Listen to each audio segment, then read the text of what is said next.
kavuşsam, tutabilirsem hiç bırakmam ellerinden. Kalbimde derin yaralar var, içimde kaybolduğum anılar. Benim sana herkesten çok ihtiyacım var, anla.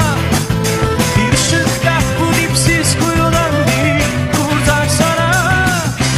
Kimsenin yeri dolmaz, herkes tek bu dünyada. Gel ne varsa razıyım, yeter ki yürüyelim yan yana. Benim sana herkesten çok ihtiyacım var, anla. Bir ışık yak bu dipsiz kuyudan, beni kurtarsana. Kimsenin yeri dolmaz, herkes tek bu dünyada.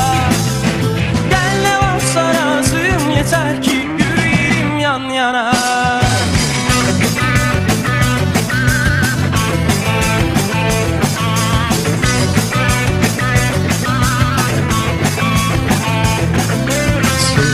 Çok üzülürsün dediler, kimseyi dinlemedim. Yalnızlığın dibini gördüm, orada demlendim. Çözüm olmuyor, acısı dinmiyor. Çok yoruldum, yüzün uyutmuyor.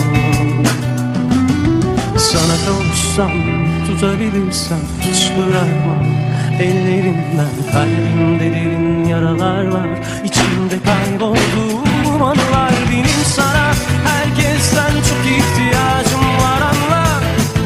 Bir ışık yak bu dipsiz kuyudan, beni kurtarsana.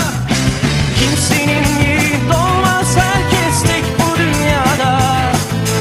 Gel ne varsa razıyım, yeter ki yürüyelim yan yana.